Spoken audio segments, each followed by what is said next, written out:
Every morning at 7 o'clock, I switch on the radio to listen to the news. I do it even before I switch on my coffee machine.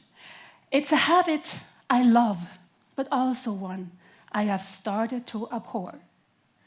Because I listen to the speaker telling me about terror attacks, about failed peace negotiations, about never-ending humanitarian disasters, and about empty words uttered by politicians. So, and just shortly after, I read the same thing on my apps, on the internet, in the papers, and in the evening I see it again on TV. So, this affects me in two ways. I get used to it.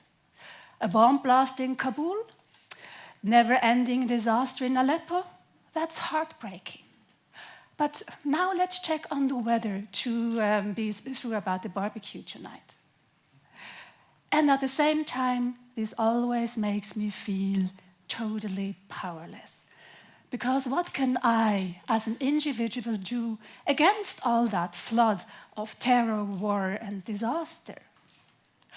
So sometimes I have this urge to delete my apps, to smash my phone, and to throw my radio onto the pile of electronic waste.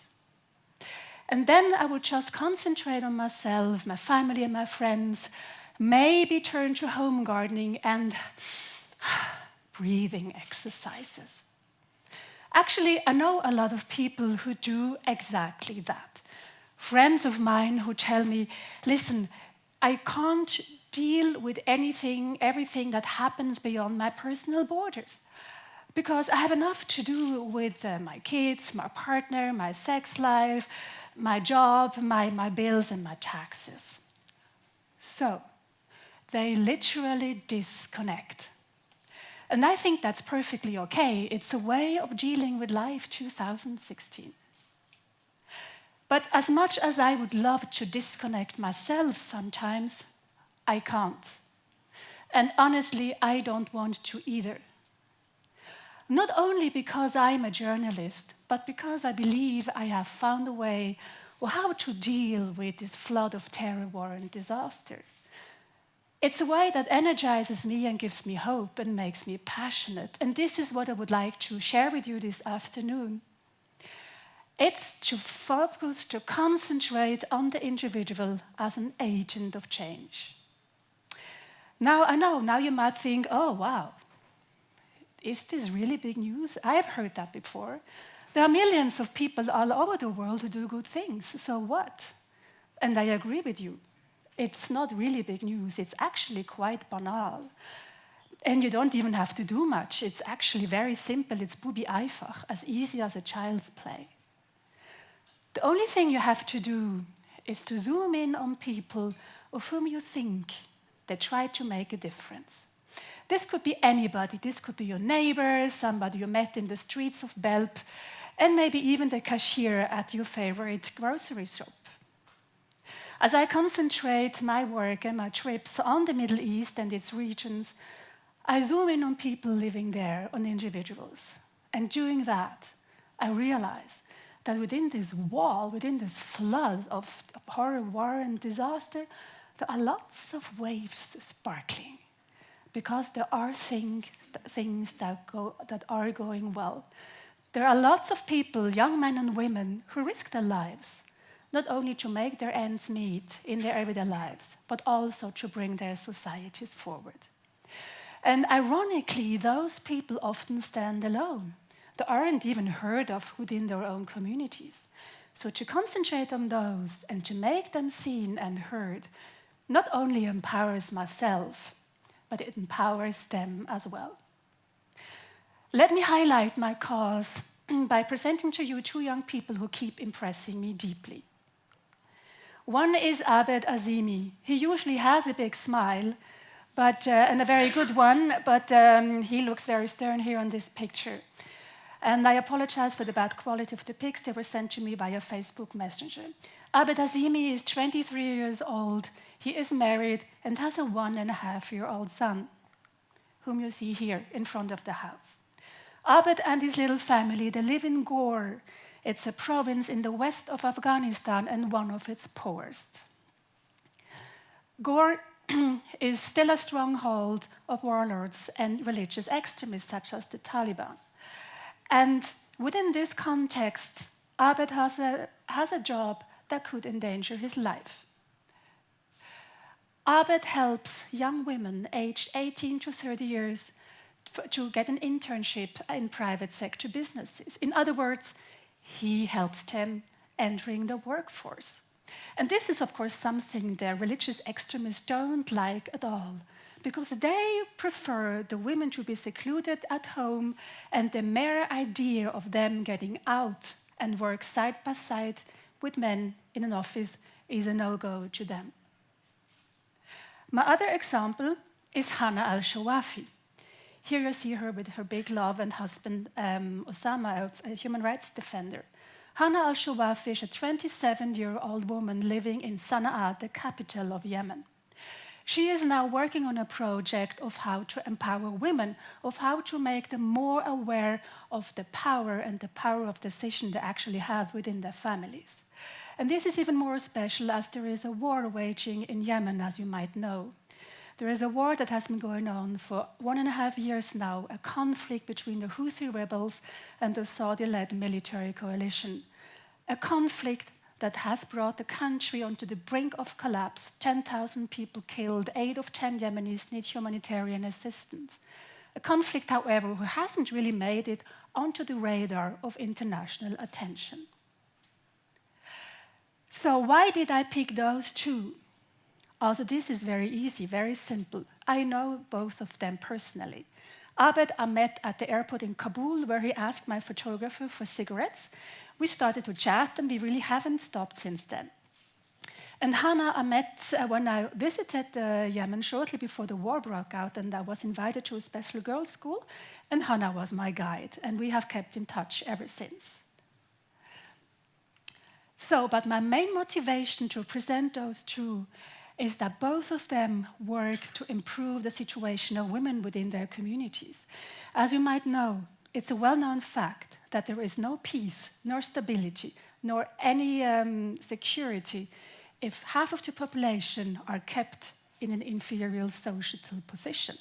Society can't move ahead if women are literally kept in the dark, meaning they do not have access to education, the workforce, they're not included in peace negotiations and security questions, or if they do not even have the power over their own body, meaning they can't decide by themselves when and whom to marry.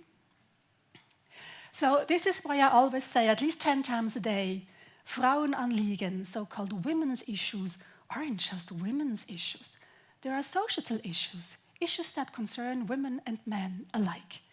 And not only in countries like Yemen and Afghanistan, of course, and also here in Switzerland, even though we have different topics to deal with, fortunately.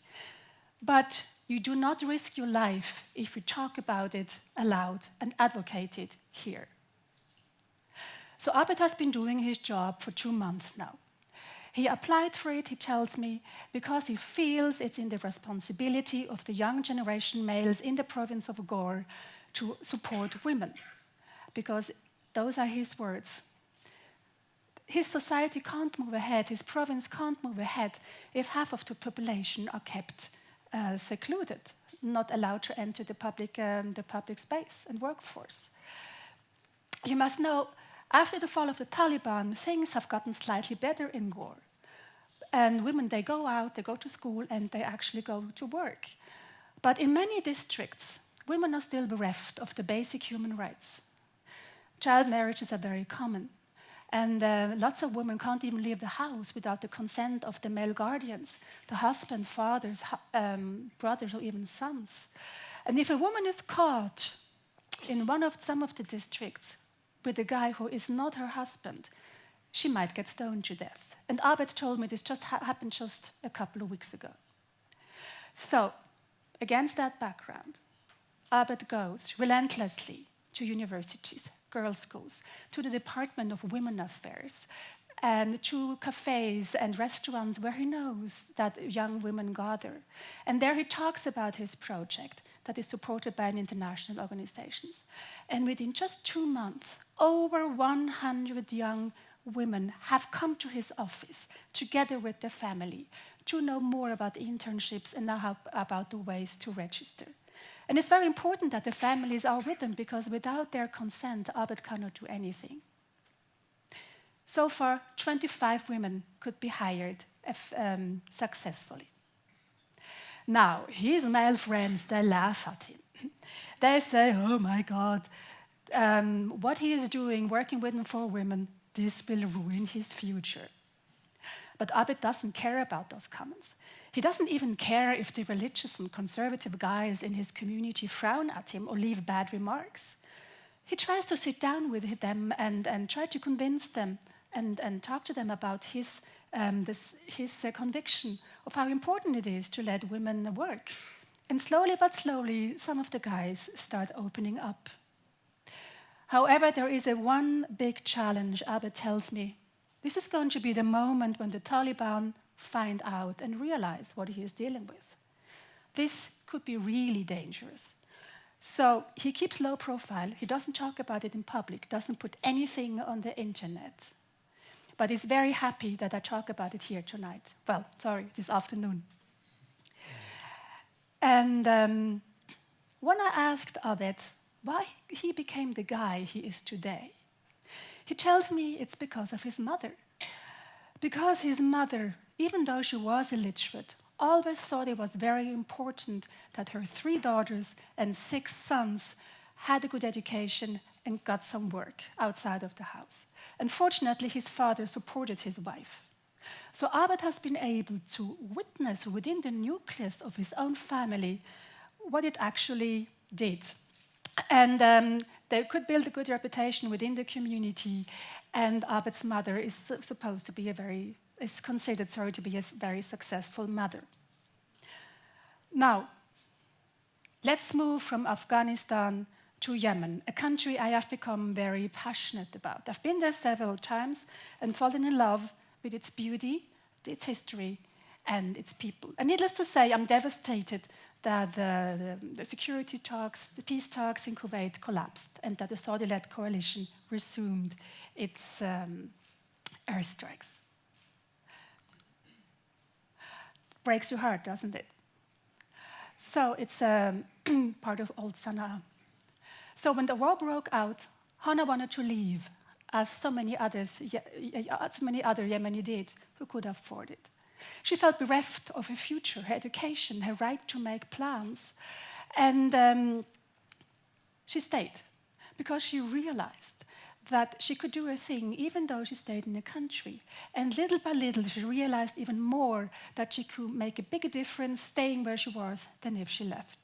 Because Hana has a good education, her English is impeccable, and she's working for a big international NGO, and she has become their project manager, training young men and women in vocational skills, language, and internet skills. So she knows her skills are needed to start rebuilding the country even though the war is waging. Her skills are needed because in Yemen still 75% of women are illiterate, even though most of the girls go to school. But many of them drop out because the parents want them to work at home or because the parents want to invest in the sons and don't have enough money for the girls. As in Afghanistan, child marriages are very common. They belong to the sad realities of the country, realities that are fueled by the toxic mixture of fundamental Islam, tribal structures, and patriarchy. So Hana works to fight this mixture. She starts with herself. She speaks her mind. She drives around with her own car, which actually is legal in Yemen in comparison to Saudi Arabia. And she married the guy she loves. And she's becoming a role model for other young women as well. And now she is working on a project to enhance the awareness for women within Sana'a and different districts and villages. She wants to make them aware of the power they actually have in the families. Because they're the ones who go and fetch water. They're the ones who put together the food. They're the ones who have become the sole breadwinners. And if there is anybody who could talk out the kids of going to war, it's the mothers. So if you strengthen the spine of individual women, this is Hana's theory, and I support it dearly.